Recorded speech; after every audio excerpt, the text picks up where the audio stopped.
The council declares war on humanity. She quietly says, "Now you will learn." The chamber smells like ozone and decisions that have already been made. 700 delegates from 41 species, and every one of them has already decided, I can see it in the way they sit, the way the Vreth ambassador presses all 18 of her fingers flat against her desk before anyone calls the session to order. When a species uses that much of its body to brace for something, the outcome is not in question. I sit in my chair, the back is 2 in lower than every other chair in the room. The original designers assumed humanity's representative would be taller. I have never asked them to fix it. You learn things from a low chair. You learn which species look down at you and which ones forget the difference in height because they are genuinely listening. After 22 years, I can sort every delegate in this room into one of those 2 groups without looking at my notes. Today, both groups are doing the same thing. The session is called under Provision 7 of the Concordance Charter. In 22 years, I have seen Provision 7 referenced twice, both times in historical footnotes, both times about civilizations that no longer have seats. In this room, Chamber President Voreth calls the session to order. His voice comes through the translation filters flat and even the way all serious things sound. When they have been rehearsed, he reads the resolution number, he reads the formal title, then he reads the part that matters. Coordinated Remediation Response. Authorization for collective military engagement against the Terran member state. That is what they are calling it. Remediation. I snorts write the word on my notepad and underline it once. The vote opens. Voreth names species in alphabetical order under the Concordance's official registry, which begins with the Arath Collective and ends, as it always does, with Terra. The Arath delegate stands, affirmed. The Belosi stand together, affirmed. I stop writing, I start counting. Instead, old habit, in surgery you count because the moment you stop counting you start feeling, and feelings in a trauma bay cost you the patient. I carry the habit everywhere. Now, I count the votes the way I used to count compressions. 17, 18. The Murinathi block, all 7 of them, rise in sequence like a wave rolling from left to right across their delegation table. Affirmed, affirmed. Affirmed, affirmed, affirmed, affirmed. Affirmed. 25, 26, 27. The Salathi representative closes her eyes before she speaks. She has been coldly polite to me for 8 years in the way that means she has been uncomfortable, and she was never sure why, and she decided to file it under vague institutional policy rather than examine it closely. She opens her eyes. Affirmed. I count her 32. I have known for weeks this was coming. I have read the internal briefings, the intelligence assessments, the communication intercepts our people, pulled from Concordance side channels. I knew the number, I knew the result. Knowing has not made the counting easier, it has just made it faster. The last species in the registry before Terra is the Ythrani Union. Their delegate is young by Ythrani standards, which means he has only been alive for about 60 human years. He stood when I arrived at my first session 22 years ago and said welcome in halting but sincere Terran English, and I shook his hand, and he looked startled that a human hand felt warm. We have been careful and genuinely respectful of each other ever since. He is the only delegate in this room I would call something close to a friend. He stands. He says affirmed. He does not look at me. I give him that. I keep counting. 41 species present. 40 species. Affirmed. Voreth turns to me. Protocol. Tara always gets the last word. I negotiated that clause into our membership terms myself in year 2, during a session that lasted 19 hours, and left me with a permanent tension in my left shoulder. I negotiated it because I believed at the time that the last word would eventually matter. Ambassador Voss, Voreth says, the floor recognizes Tara's delegation. You may respond to the resolution. 700 delegates in this room. The chamber's acoustic engineering carries every voice equally, regardless of species, regardless of size. Right now, it is carrying the sound of 700 different kinds of breathing, and none of them are human. I stand up from my slightly low chair. I look at Voreth, I look at the room, I look at 4,000 years of combined galactic civilization staring back at me from 700 faces. I say 7 words. You have made a decision. We will remember. I pick up my portfolio. I walk to the door. The door opens with its usual pneumatic hiss and closes behind me the same way it does after every ordinary session. The corridor is empty, white walls, recycled air, the kind of silence that only exists in space stations, where the void outside the hull makes all interior quiet feel borrowed. I stop walking, not because my legs have given out, not because I am dramatic, but because there is a 4-second window after any significant decision where the body needs to catch up to the mind, and I have learned to give it those seconds, deliberately rather than fight them. I think about Dr. Elon Musk Drive, my first supervisor in Xeno diplomacy. Brilliant man. Patient in the way only truly confident people can afford to be. He sat across from me in a briefing room in Geneva in year 1 and told me that the Concordance was at its core a peacekeeping institution, and that humanity's full standing in it was not a matter of if but of when. He died 12 years ago. I am glad he is not here. I take my comm from my pocket. I open a prearranged message template. I enter 3 characters, the code that means it happened. I send it. The comm buzzes once almost immediately. Earth has received. I put the comm away. I start walking. The shuttle bay is 3 levels down. My diplomatic shuttle, the Meridian, is fueled and crewed and has been sitting on standby for 6 days since the moment our intelligence team flagged the Provision 7 filing. My pilot, Owen Graves, is a former combat navigator who went into diplomatic service because he said he wanted a quieter life and has spent the past decade proving he did not mean it. Owen is waiting at the boarding ramp. He reads my face the way pilots read instruments, fast and without comment. He says, "How long do we have?" I say, "Long enough to do it right."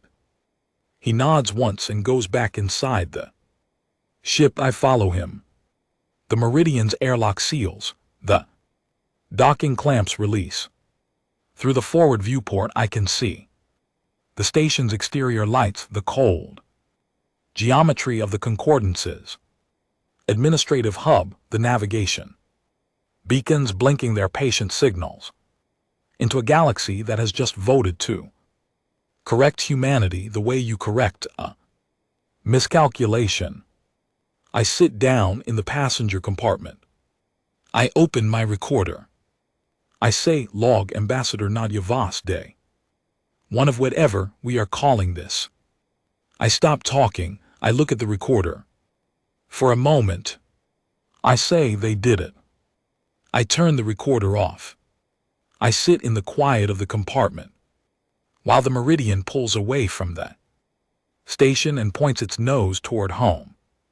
The stars outside the window do not look any different than they did this morning. They never do. That has always seemed wrong to me. The universe should mark things. It should leave a crease somewhere, a scorch mark, some small evidence that something important just changed. It does not. The stars look the same. I open my portfolio and start reading the contingency documents I have been carrying for 3 months, waiting for this exact moment. There are 47 of them. I start with page 1. There is work to do. The Meridian runs at standard diplomatic transit speed, which means the journey back to Earth takes 72 hours. I requested the slow route. I needed the time.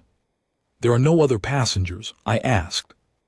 Owen to take on no additional crew for this leg. He raised an eyebrow and said nothing, which is how I know he understood. I keep a voice log on long transits. Have done since my first posting. It started as a way to organize my thinking and became something else over the years, something closer to a conversation I have with the version of myself that still believes all the things I used to believe. I talk to that version sometimes. She argues back less and less. I turn the recorder on somewhere around hour 4. I've been thinking about the Vreth ambassador's hands. Not watching them, I am looking at the viewport, at the particular quality of darkness between stars that exists nowhere else but in my head. I keep coming back to the image, 18 fingers pressed flat against the affirmation panel, all of them like she needed her entire body behind the decision. The Vreth are not reckless. They are one of the oldest species in the concordance, which means they have made mistakes long enough to develop an institutional fear of making them. They think carefully, they move carefully. The fact that Vreth ambassador Seelith pressed all 18 fingers down tells me something that none of the intelligence briefings told me. She was not just voting, she was gripping something. The way you grip a railing when the floor is uncertain. She was afraid. I have spent 22 years in that chamber, watching 41 species be afraid of humanity in a variety of ways. Some afraid we would leave, some afraid we would stay, some afraid of what we would ask for, some afraid of what we would build. None of them afraid enough to ask the question that would have settled it. None of them ever asked, what are you actually capable of? I pull up the Concordance's official intelligence assessment of Terran military capability. It is 20 months old, filed by the Concordance's Joint Security Council, reviewed by 7 species, signed off by Voreth. Personally, I have read it 11 times.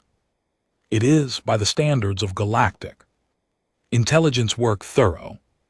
It accurately catalogs our declared fleet, our disclosed weapon systems, our treaty-compliant orbital defense networks. It notes our colonial defense installations on 14 settled worlds.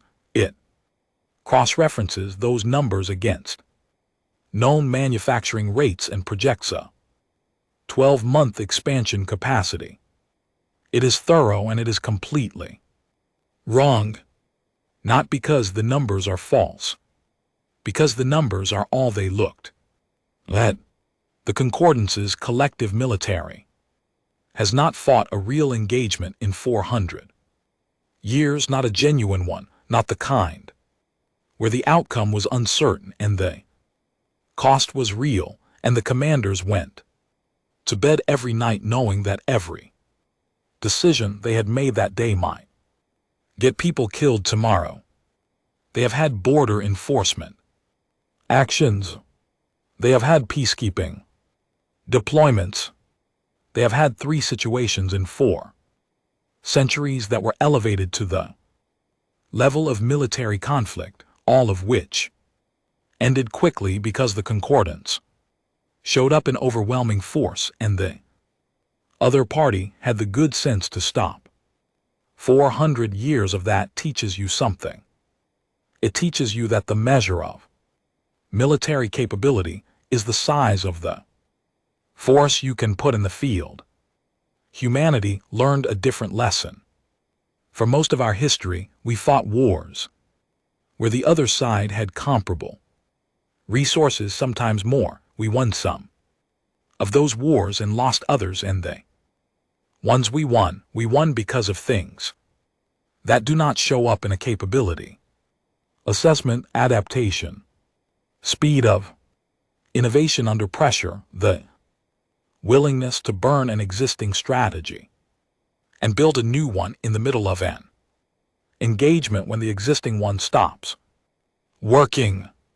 The concordance looked at our ships. They did not count our shipyards. They looked at our declared defense perimeters. They did not model what happens when a species that has been building redundancy into its infrastructure for 10,000 years decides to activate all of it at once. They looked at our military. They did not consider that every civilian logistics network we have ever built was designed from the ground up to remain operational under siege conditions, because we did not know when we built it whether it would need to be, because we never knew, because that has always been the honest truth of living on a planet like ours in a history like ours. We built everything twice. One version for peacetime, one version that could survive not being peacetime. The concordance did not do this because the concordance has not needed to. Their civilization is 400 years into a structure that holds. Ours has never trusted any structure to hold, so we put supports under all of them just in case. They called this instability. It was a user manual. Around hour 11, I stopped recording and eat something. Owen brought food from the stations, market things from various species, provision stores, because in 20 years of flying diplomatic routes, he has learned that transit time is for eating things you cannot get at home. I eat a Vreth grain cake that tastes like toasted cardamom mixed with something I cannot name, and I look out the window and I think about a conversation I had 3 years ago. Vorth himself, a back-channel message.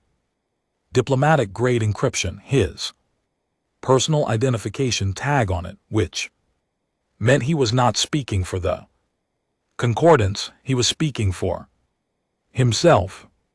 The message asked for a private discussion about humanity's cultural temperament and its impact on long-term concordance cohesion. We met in a neutral station, a small conference room.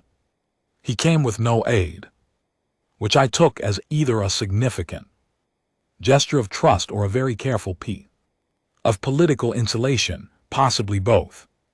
He told me slowly and with the particular politeness of someone who has prepared extensively for a conversation. They do not want to have that.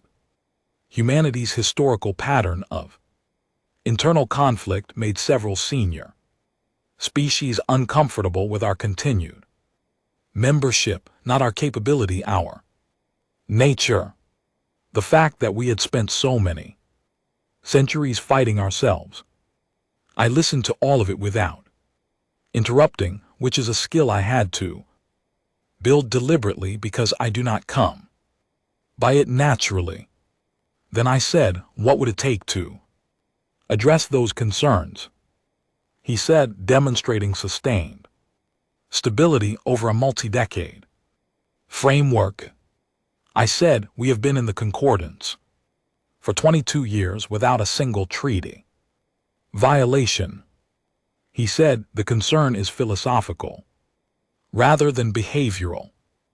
I said, I understand. I did understand. I also understood something he was not saying, that the conversation was not about comfort, it was about leverage. Someone in the Concordance's inner council had decided that humanity's history gave them a tool, and Vorath had been sent to probe how much I knew about it. I gave him nothing. I was polite. I was respectful. I thanked him for his candor. I went back to my shuttle and sat in the dark for a long time. He was not wrong, that was the thing. He was right about the wrong thing. Our history is volatile. Our history is full of conflict and error and cost. He looked at that history and saw a liability. What he missed was the output, what you get at the end of 10,000 years of solving the hardest problems your own species can create is a civilization with a very high tolerance for hard problems. We do not panic when things break, we fix them. We have been fixing things since before we had metal tools.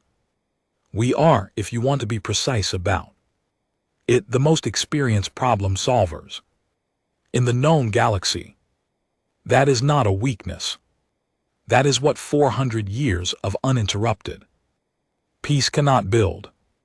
Around hour 29, I record for a while about the colonies, the 14 settled worlds, the freight routes, the relay stations that the Concordance's assessment logged as commercial infrastructure. Every one of them has been running passive conversion protocols for the past 6 weeks. Every supply cache repositioned, every transit hub preloaded with dual-use cargo, every relay station operator briefed and confirming readiness. Not because I ordered it then, because the contingency plan was written 3 years ago, updated every 6 months, and distributed to every relevant commander, governor, and station director with the simple instruction: when you receive the 3-character code, you begin. They received the code 48 minutes after I left the chamber. At hour 51, I am quiet for a long time. Then I turn the recorder on. I spoke to my brother today. His name is Lucas. He is 12 years younger than me and lives in a city on the coast and teaches secondary school mathematics and has 3 children whose names I know and whose faces I mainly see in photographs. He asked how I was. I told him I had seen worse. He laughed, which means he has known me long enough to hear what is inside the deflection. I turned the recorder off. At hour 72, the Meridian begins its approach to Meridian Station, Earth's outermost waypoint. Through the viewport, the station is a cluster of lights against the dark, familiar in the way that things are familiar when you have been traveling toward them for a long time.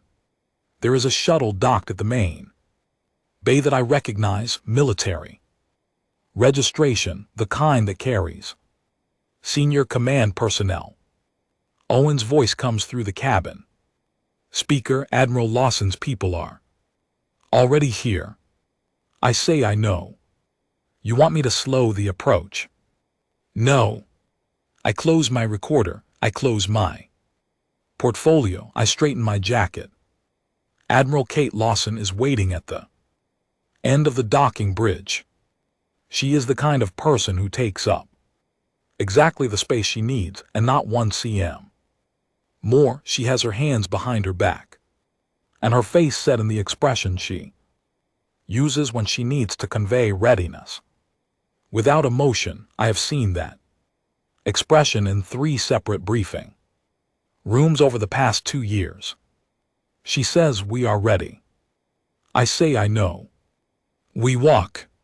The Joint Defense Command bunker is built into bedrock. The ceiling is low, enough that tall people have to be careful near the door frames, which means the designers were either practical or making a point. I have always assumed practicality is the one thing I have never had to teach the military. Kate walks me through the status board. In the main room, 73 Concordance vessels confirmed via long-range scan. And GT snorts. And GT holding at what their doctrine considers a safe engagement distance from our declared outer perimeter.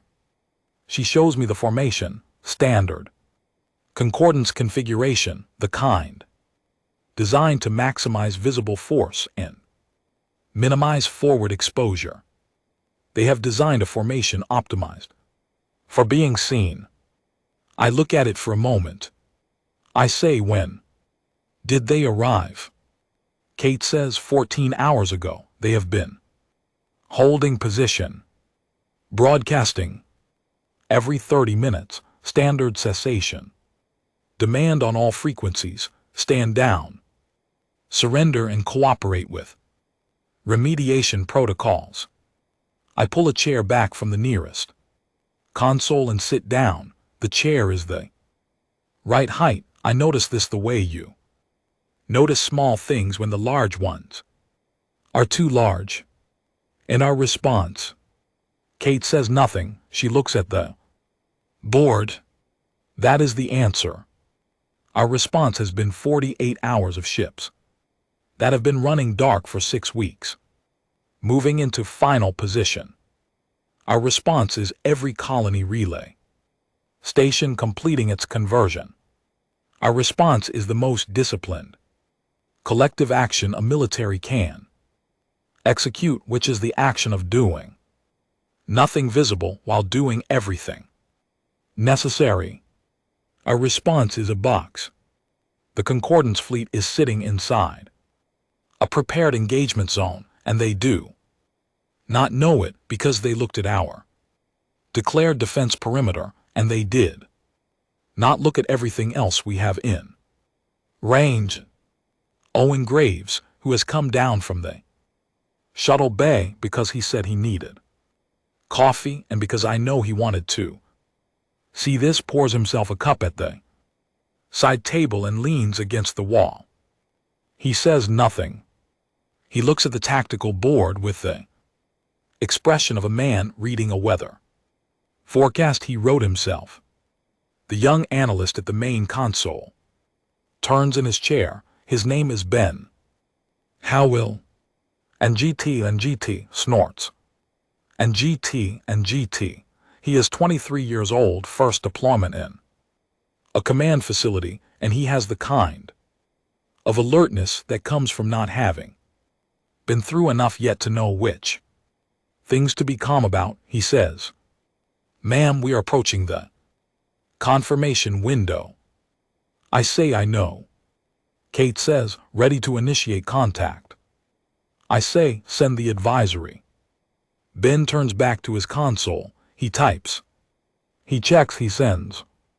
The advisory goes out on all Concordance communication frequencies in all 41 registered languages in the same flat automated tone that announces maintenance schedules on public transit systems.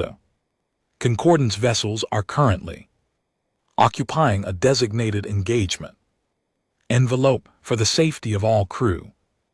Please confirm receipt of this advisory. Failure to confirm receipt will be interpreted as operational readiness. The bunker is quiet. Owen takes a sip of his coffee. Ben says very quietly, they are not going to believe that we just sent them A safety announcement. I say they will believe it in about 4 minutes. Ben looks at me. He looks at the board. He looks back at me. He says, "Holy," and stops himself. "Crap." I say, "Language." He says, "Yes, ma'am, sorry, holy crap." What the Concordance fleet discovers in the next 40 minutes is delivered to me through Kate in the form of sensor confirmation reports, each one read aloud in her steady operational voice, each one describing a layer of the picture that the Concordance commanders are assembling right now on their own tactical displays. They discover that the Terran fleet is 4 times the size of what their assessment projected.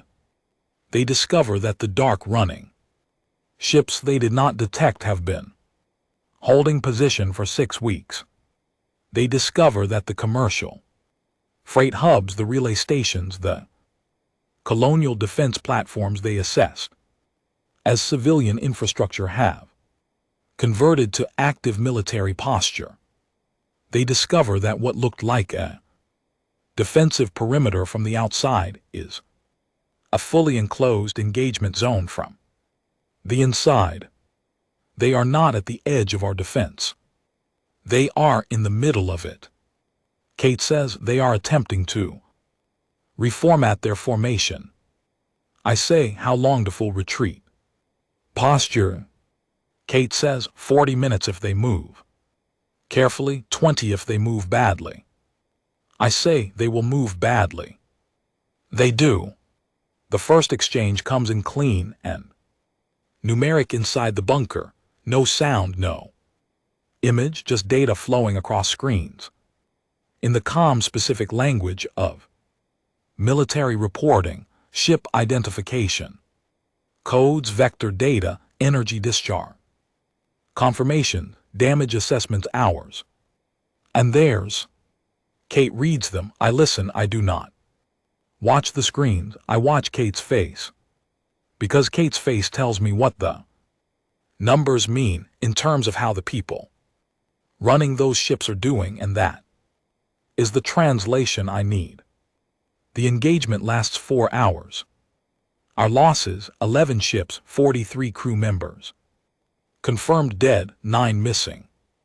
Kate reads those numbers in the same tone she uses for all the others, and I know, because I have known Kate for 2 years, that she will not sleep well for a long time.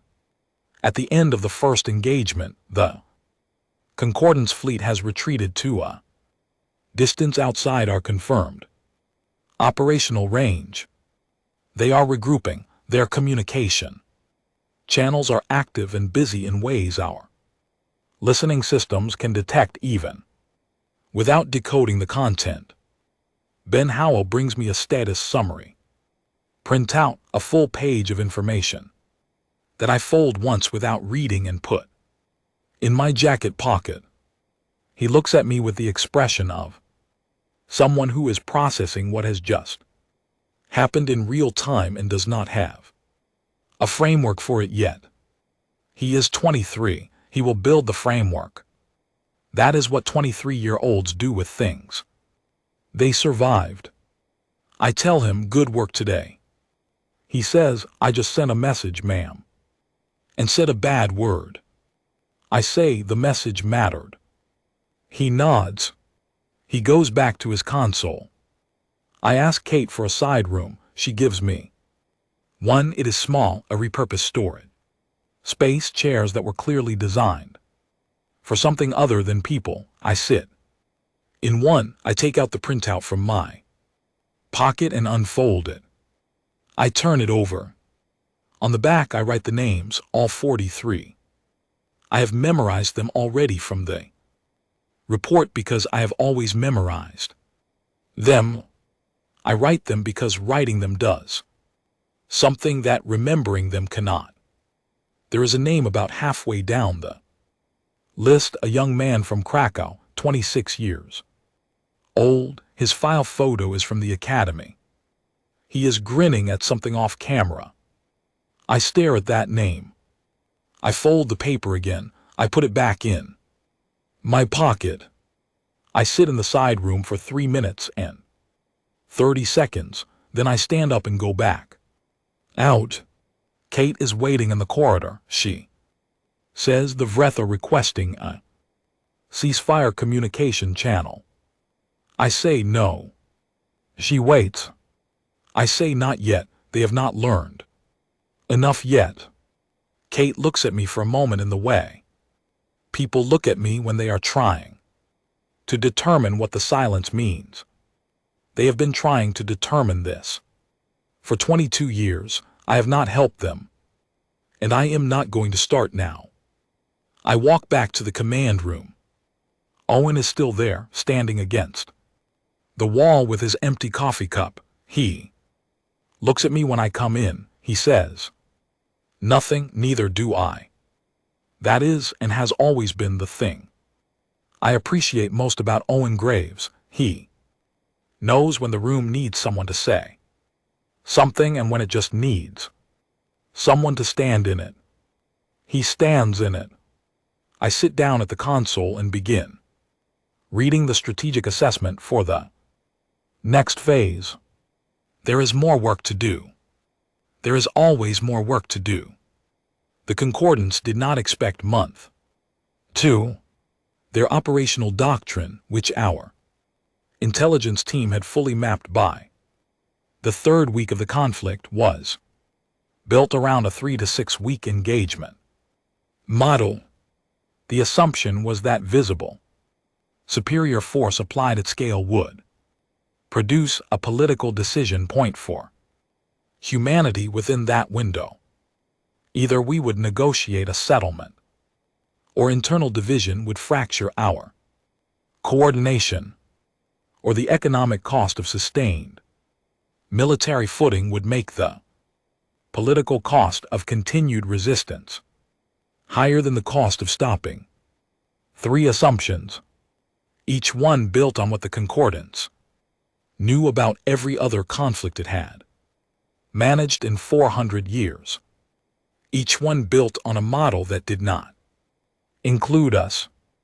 In month 2, our logistics were running better than they had in week 1, not worse, better, because our civilian supply infrastructure had fully activated by that point, and because the teams that ran it had spent months training on exactly this scenario, and because being in the middle of a situation that looks impossible is not new information for any organization that traces its roots back to a species that has been inside impossible situations since before it had writing. Kate came to me in the 2nd week of month 2 with a logistics summary that showed our supply chain was operating at a higher efficiency rating than the initial projection. She showed me the numbers. She said, "I do not think this is supposed to be possible." I said, "It is supposed to be. It is just not supposed to happen to us."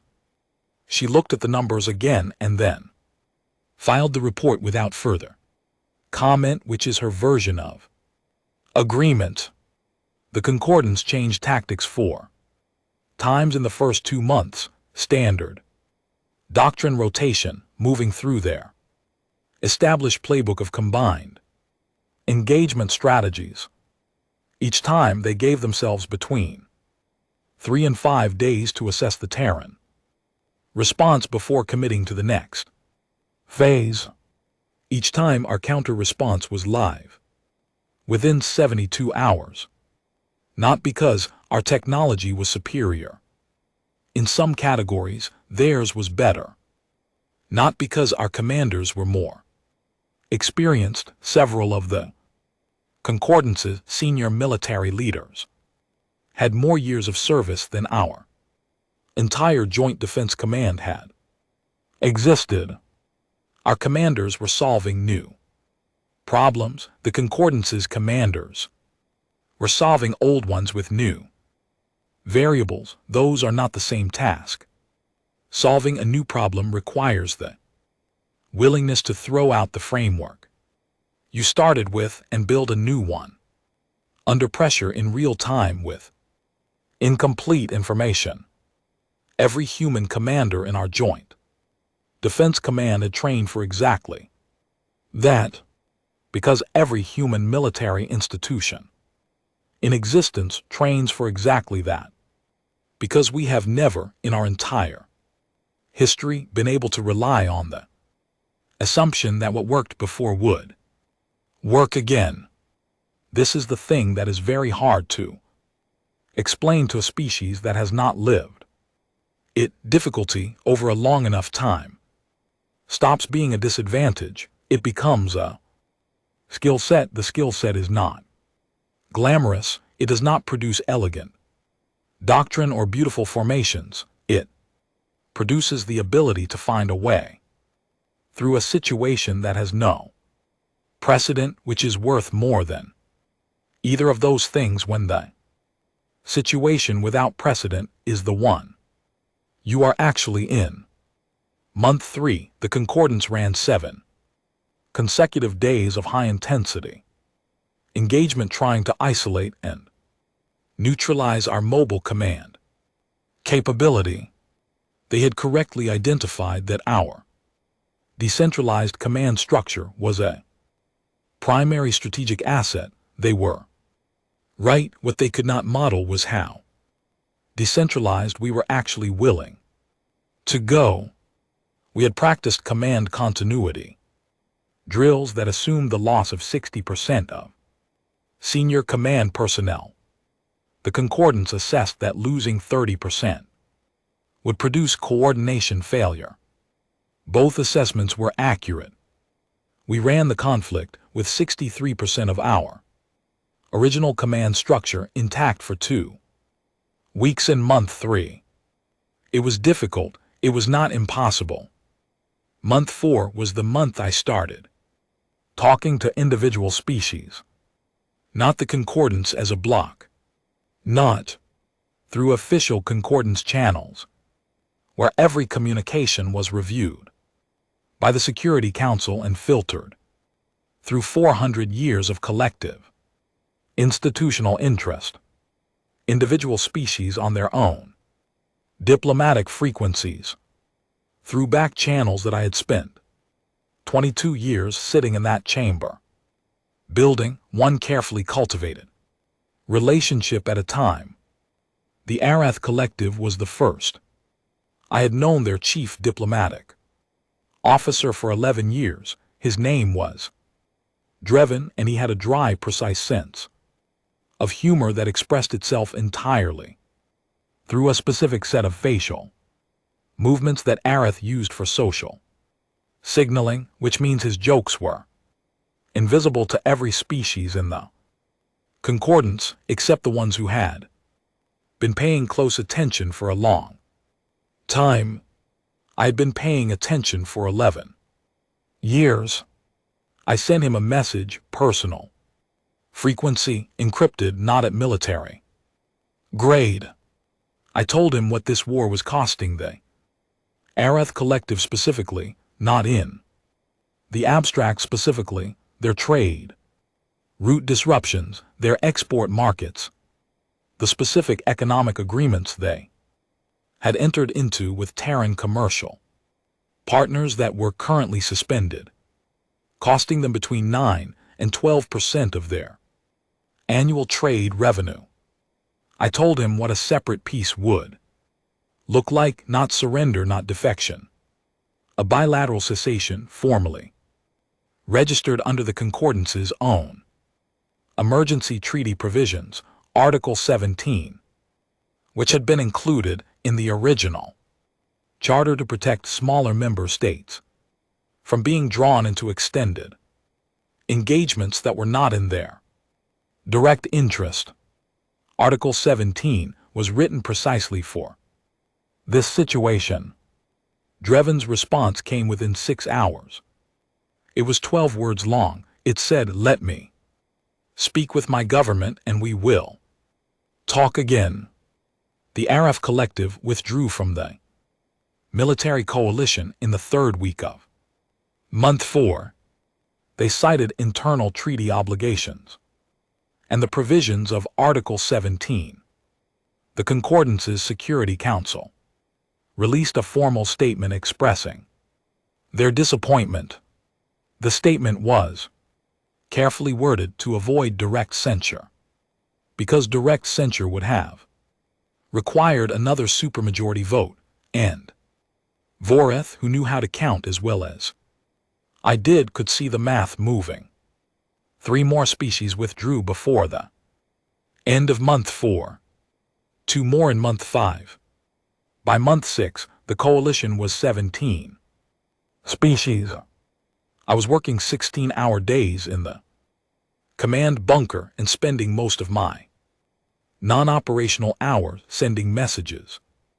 Kate brought me food at irregular intervals and said nothing about my eating, which I appreciated.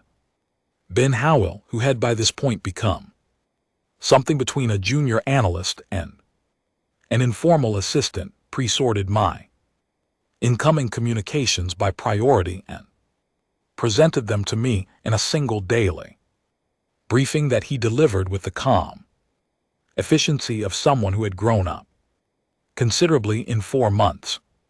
He told me one afternoon that he had applied for the Xeno diplomacy program before the conflict started, but that it had seemed like a shot. I said, apply again after this. You will not find it a long shot. He said, will there still be a concordance to be diplomatic with? I said, yes, that is the whole point of what I am doing. He thought about that. He went back to sorting communications.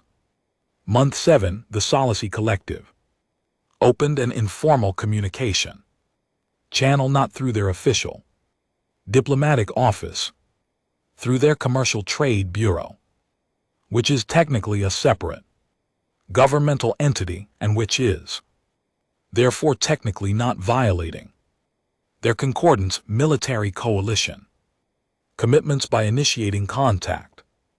The message they sent was brief. It asked if humanity would be open to discussing the terms of a general armistice. I wrote back a message that was equally brief. I said, not yet, but keep this channel open. The Solace did keep it open. The channel stayed active for 6 more weeks.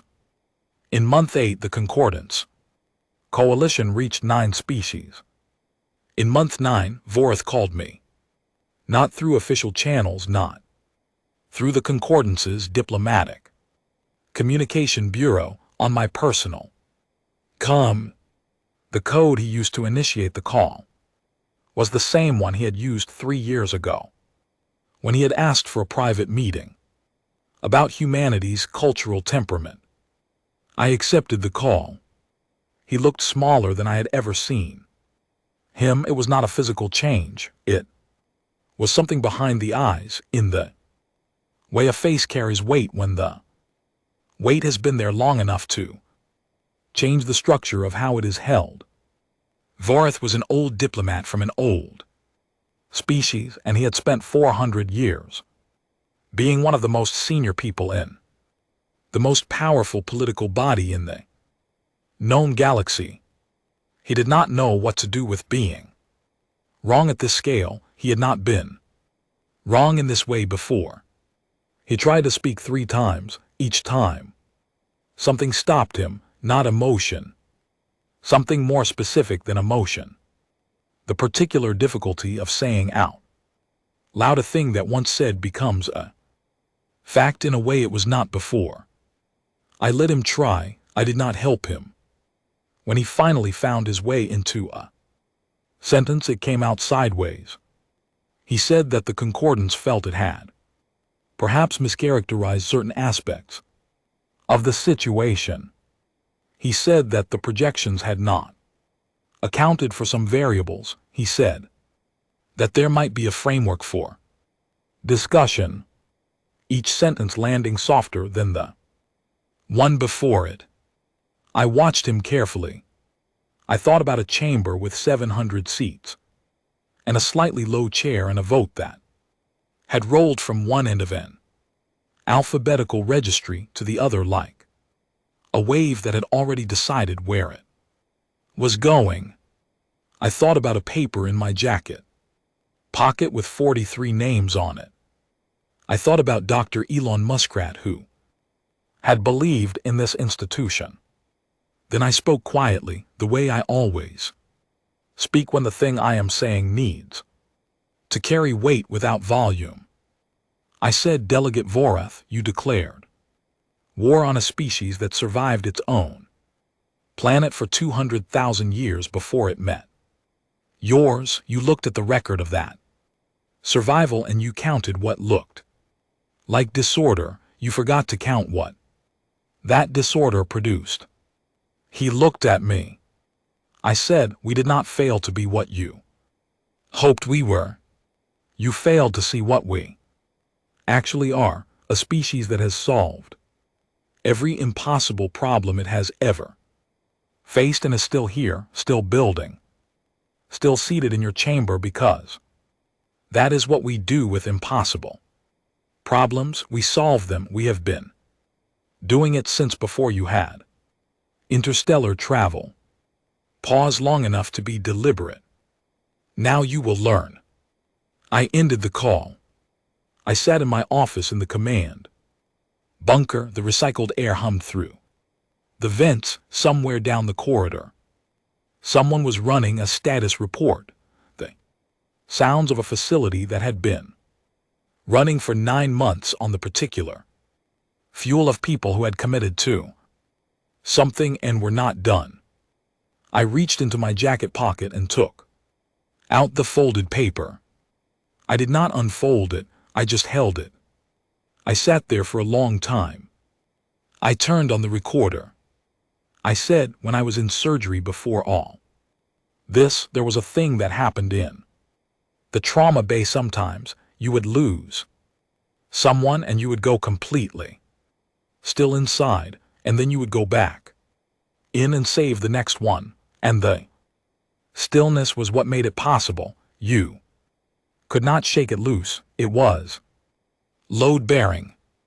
I have been very still for 22 years.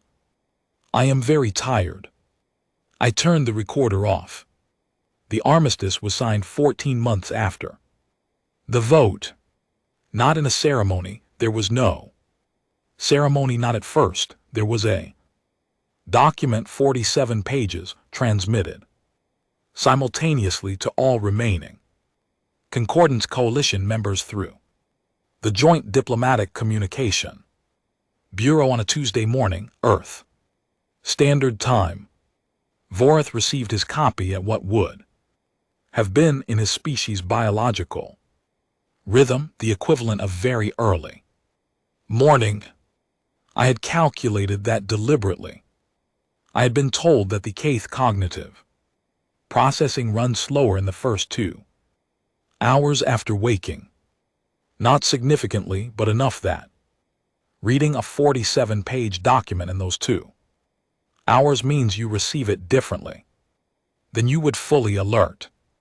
I am not proud of this. I am also not going to pretend I did not do it. The document's terms were mine. I had spent 6 weeks drafting them, going through 14 full revisions each time, applying a test that I had first learned to apply to medical interventions and had never stopped using since. Not what is the best outcome for the party in the stronger position, but what is the most stable outcome for all parties over the longest timeline. What can everyone live with? What leaves enough in place that the room can still function for the 30 years this is going to take to fully resolve. Terms that punish tend to feel satisfying for approximately 1 political cycle. Then they produce a structure of resentment that the next generation has to manage, and the one after that, and by the time someone thinks to trace it back to the original agreement, the original agreement is too old to blame, but still doing its damage.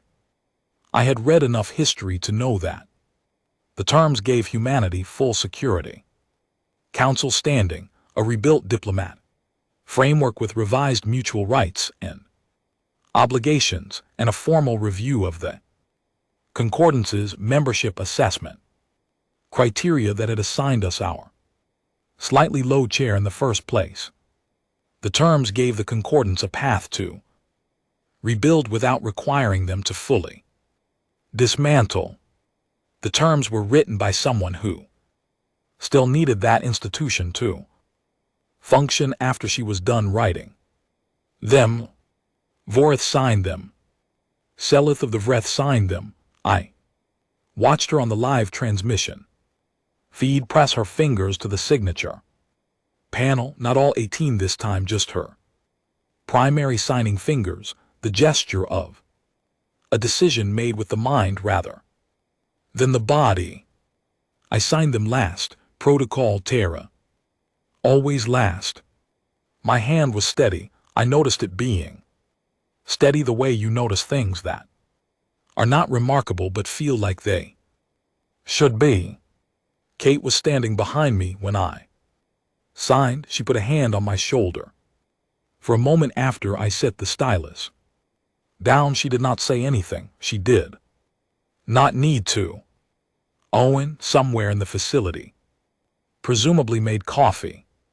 The following 3 weeks were the most administrative of my life, which is a significant statement given that I have spent 22 years in a political body that runs entirely on documentation, transitional frameworks, provisional security arrangements, the endless, detailed work of unwinding a conflict across 41 species without leaving any thread that could unravel into the next one.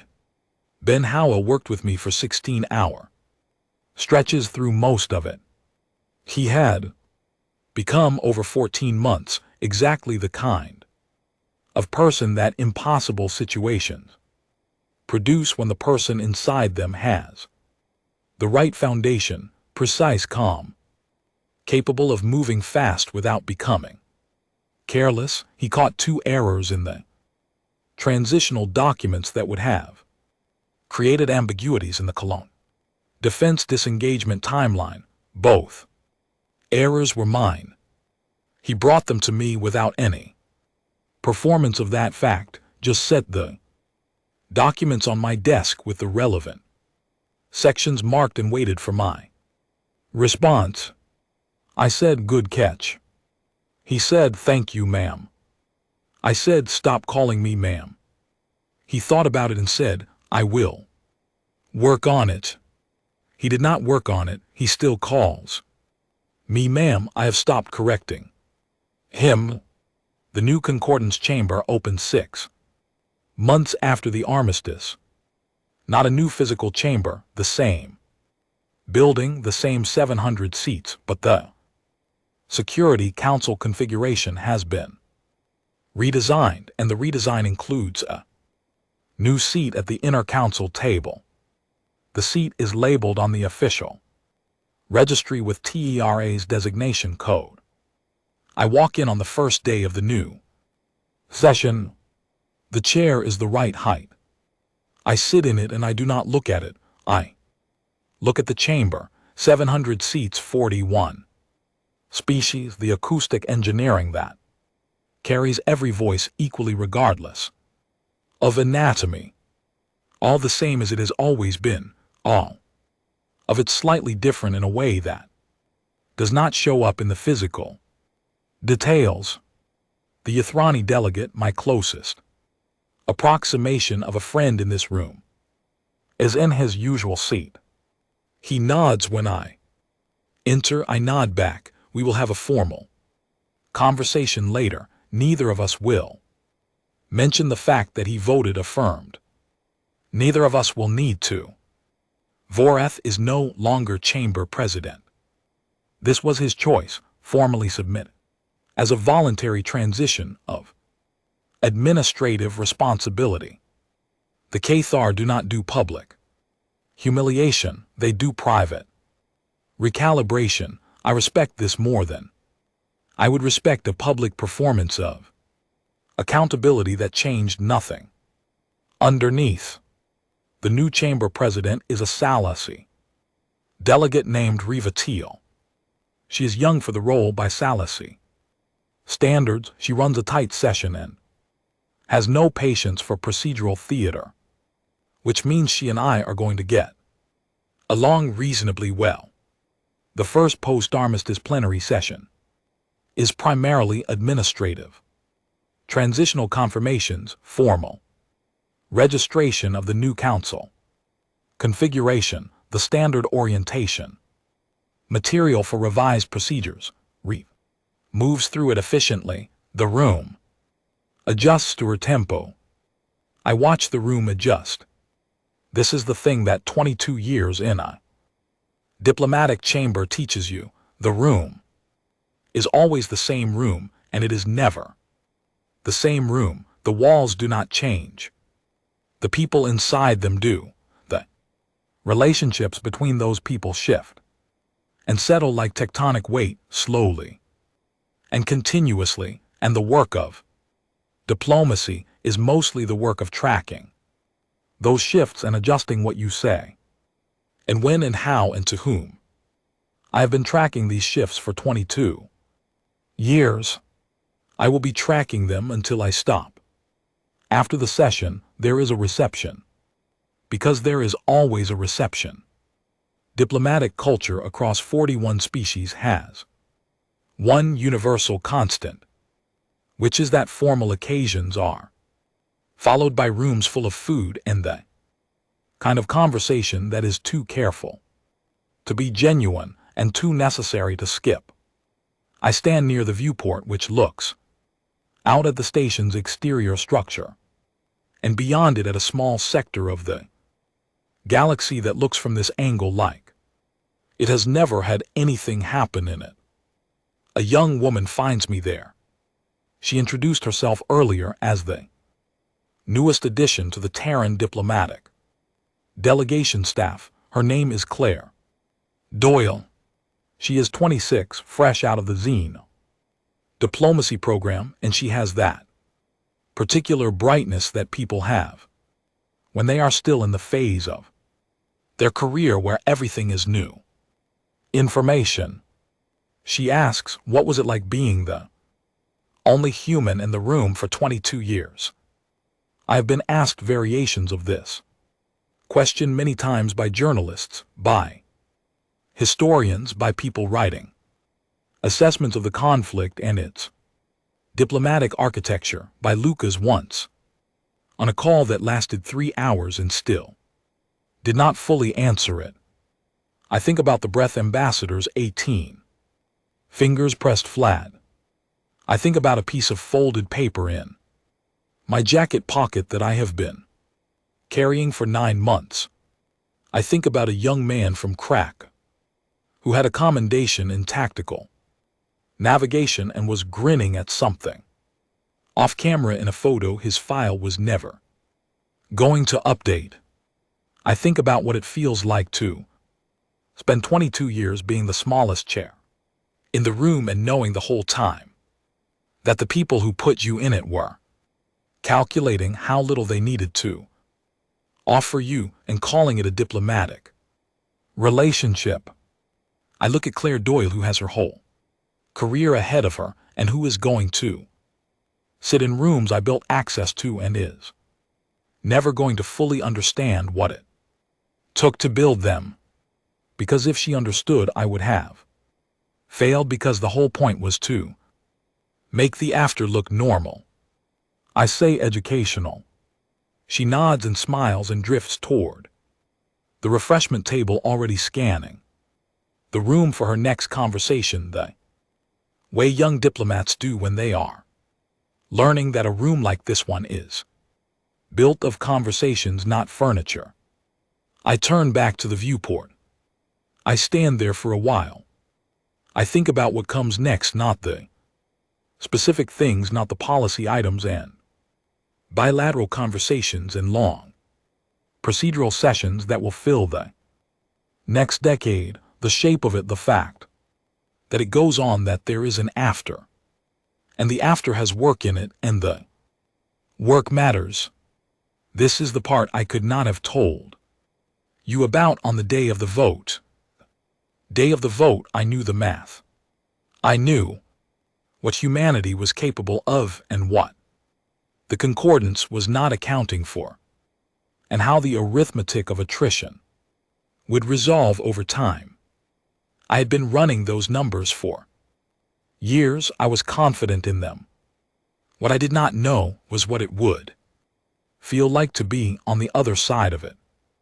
It feels like a chair at the right height. It feels like a kind of tiredness that is different from the tiredness during the way you feel the full weight of something after you have put it down, rather than while you are carrying it. It feels like 43 names on a piece of paper. It does not feel like winning. I have thought about this for months. Why it does not feel like winning, I have a theory. Winning is a state you occupy. It sits on you like a clear judgment, finished and complete. This is not finished. This is not complete. This is the beginning of a decades-long process of rebuilding a relationship between 41 civilizations and one more, and I will be doing that work for the rest of my career, and whoever comes after me will be doing it after that, and somewhere in the middle of all of that is the permanent, ongoing fact of what it costs to get here. You cannot carry all of that and also feel like you won. There is not enough room. What you feel instead is something I do not have the right word for. Something in the category of it is done. It is done, and it had to be done, and it was done as well as it could have been done, and that will have to be enough, because enough is the only thing available. 6 months after the signing, I submit my formal recommendation that Ben Howell be enrolled in the accelerated diplomatic track for the Concordance Representation Program. I write his recommendation letter personally, 4 paragraphs. The letter describes with specificity the events of a single shift in month 7 when he ran the overnight communication monitoring and caught a Cath back channel signal that our automated systems had flagged as routine and manually escalated it as potentially significant. He was right. It was significant. His assessment that night changed how we approach the next phase of the individual species outreach. I write, he is the kind of person who notices what should not be ignored. In 22 years of diplomatic service, I have found this to be rarer than any other qualification. I do not mention that he still calls me ma'am. It is not relevant to his qualifications. The Zeno diplomacy program accepts him. Within a week, he comes to tell me in person. He stands in my office doorway, which he always does rather than entering, and he says, "They accepted me." I say, "I know." He says, "Thank you." I say, "Thank yourself." I described things you actually did. He nods. He starts to leave, then he stops. He says, "Can I ask you something?" I say, "You have been asking me things for 14 months. I have not stopped you yet." He says, "When you sent the advisory before the first engagement, the safety announcement, were you ever, you know for certain it was going to work?" I think about this honestly, the way always try to think about things that deserve an honest answer. I say, "No." He says, "So, you just did it anyway." I say, "You always just do it anyway. That is the entire job." He stands in the doorway for another moment, then he nods once, the way he nods when something has settled into a place it is going to stay. He says, "Goodbye." He goes. I sit in the chair that is the right height. I look at my desk, at the documents, still waiting, at the recorder sitting in its usual spot on the corner, the small red light blinking to indicate a charged battery and an empty file. Waiting. I turn it on. I say the door is the right height. Now the chair is the right height. They redesign the console interface so that human hands can reach all the controls without leaning. 41 species in this room. I used to be the only one of mine. I used to think that was the hardest part. It was not. The hardest part is what you carry out of a room that you could not carry in. The hardest part is knowing that next time, and there will be a next time. There is always a next time. I will be on the other side of that calculation. I will be the senior species. I will be the one who forgets what the slightly low chair felt like. I will be the one who looks at some smaller civilization and sees a liability instead of a history, and a capability, and a people who have earned every single thing they are asking for. I will not forget, but I will retire, and someone younger will sit here, and they were born after the armistice, and they will not know what this cost. I hope they never know. I really hope they never know what this cost. I turn the recorder off. Outside the viewport, the galaxy looks exactly like it always has. It never marks things. I have decided this no longer bothers me. There is work to do. There is always work to do. I open my portfolio. I start on page 1.